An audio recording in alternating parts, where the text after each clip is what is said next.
Ngayon po ay online na po yan. Wala pong ahente ang pag-ibig. Balik po ulit tayo sa video. Bali, dumaan po pala kami sa may Commonwealth Avenue from Sandigang Bayan. Wala namang isang oras ang naging biyahe namin. Talagang malapit lang naman ito at madali itong puntahan. So, eto na nga po, no, andito na po tayo mismo sa subdivision at mapapansin nyo ay halos puros Commonwealth Avenue lang naman ang ating dinaanan at masasabi din natin na sobrang lapit lang din ang mismong subdivision na ito na ating pupuntahan dahil yung Commonwealth is national din po yan, no? National road kumbaga, at kung titignan nyo ay napakalapit sa lahat ng mga establishment itong ating bahay na pupuntahan. So, kaya ideally, kung location ay pasado siya sa mga titingnan natin dito. Pero, nagtanong tayo sa mga nakatira dito kasi kung bumabaha at ang nakakalungkot lang talaga ay sobrang yes. Ayan po. So, yung bahay na ating pinuntahan ay binabaha. At kung mapapansin nyo po dito sa bahay, no, okay po yung ating itsura ng bahay, yung lokasyon. Pero, yung mismong itsura niya, talagang parang halata, no, na alam niyo yon, yung may parang may mga nakikita pa tayo sa mga pader-pader na itsura ng ito ay pinapasok talaga ng baha. And yun nga po yung ating number 1, no, na hindi natin magugustuhan is yung binabaha po yung lugar. Pero yung mismong subdivision, kung makikita nyo at kung may nakakaalam dito, no, sa ating napuntahan na to, ay medyo malungkot lamang dahil nalaman namin na taon-taon ay pinapasok yung bahay talaga, mismong bahay sa loob ng bahay ng baha at hindi lang daw mabaha ha, mataas po daw talaga na inaabot halos buong first floor ng bahay.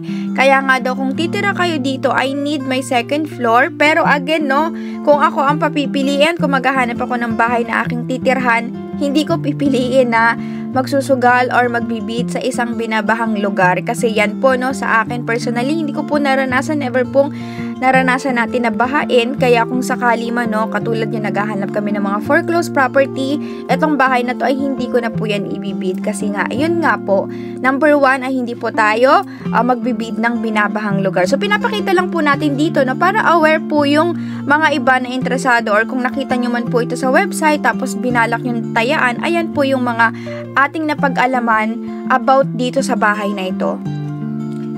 Tapos sabi pa ng mga nakausap natin ay sila daw ay nangupahan pa sa ibang bahay noon sa malapit na hindi binabaha para lang may mapuntahan kapag tag-ulan. O di ba? Parang ang sakit sa ulo noon. Meron kang sariling bahay pero every matag-ulan yung season mangungupahan ka para 'di ba hindi ka bahain. 'Di ba? Yun po yung pinaka-downside dito. Sobrang nakakapanghinayang kasi nga po, yung location niya is wise location, no, para sa akin. Napaka-okay po nito, pero ingat lang po, no, sa makakabili kung sakali. At sabi pa nung isang kapitbahay ay may nakakuha na daw nito dati, pero nag-back out. Kasi nga siguro dahil sa baha. Kung ako rin naman, no, talaga mapag-aalaman ko na binabaha, talagang magbaback out din ako. Tas karamihan din daw sa mga bahay ay wala man lang first floor, 'di ba? Yung walang laman, kasi bakit mo lalamnan yung first floor ng bahay mo kung dun sa lugar nyo is lahat kayo babahain yung first floor. 'Di ba? Parang masakit sa ulo 'yon and hindi yun nakaka-happy. So, ayan, yun yung reason nila kung bakit walang laman yung first floor ng bahay nila, no, para pag biglaan na tataas ang tubig, ready sila. Walang kailangang itaas na gamit, walang kailangang buhatin, pero yun, hassle pa rin po yun para sa akin, no. And parang every July daw po ay binabaha daw po dito, kaya ayun nga, no, makapag-ibig, kung sana po meron na po sa inyo na tumataya dito ay magsilbing paalala sa inyo ito para alam nyo ang sitwasyon na dapat ninyong paghandaan. Ayan. Yun lang man po yung ating masasabi sa bahay na to, but the location is very wise po. Malapit sa mga establishment. Okay po yung subdivision, maganda.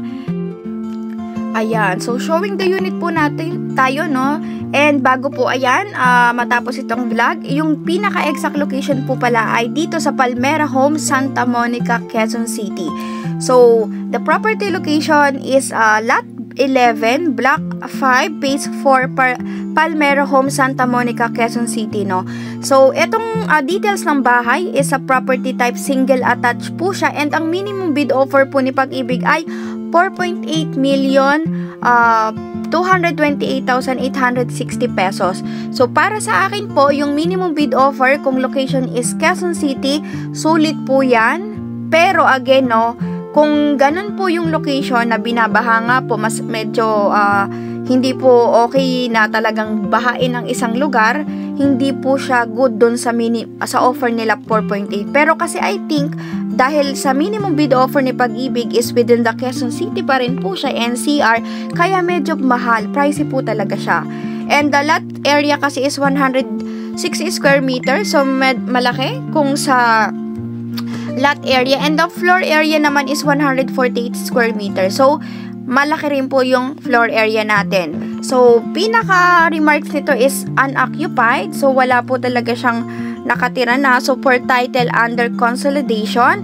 Yun nga lang po, no, kaya siguro hindi siya mabili-bili kasi nga binabaha yung lugar.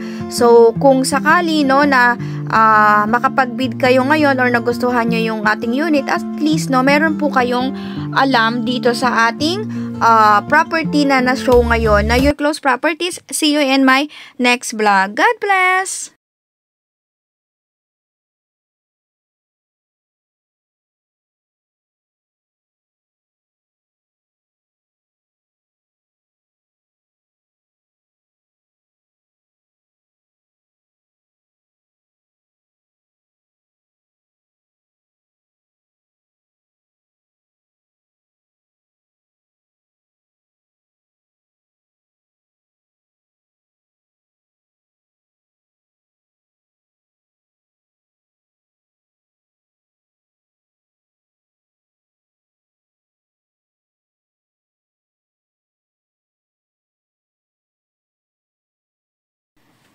Ayan. So, ayun nga po, no. Sana kahit papano po ay nakatulong sa inyo ang video na ito sa mga home buyers dyan.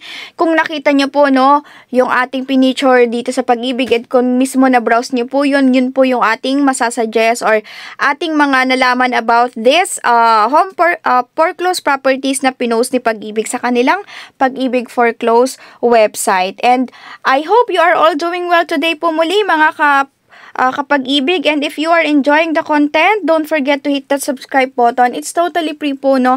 And it helps the channel grow din po. And kung kayo po ay nagugustuhan nyo yung ating mga video, yung ating mga previous vlogs din po, nakakatulong po sa inyo, kindly click that notification bell po so you never miss an upload from us. Every time na meron po tayong bagong i-upload na video. And kung gusto nyo po, no, na magkaroon po kami ng mga specific na gustong puntahan, or meron po kayong gustong nais na lugar na ating puntahan and may nakita po kayo doon sa Pag-ibig Foreclose website, pwede nyo pong i-comment yan para try po natin na puntahan po yan para makatulong po sa inyo, no? And ayun nga po, I'd love to hear your thoughts or questions. Much love everyone. This is your Ed's Foreclose Properties. See you in my next vlog. God bless!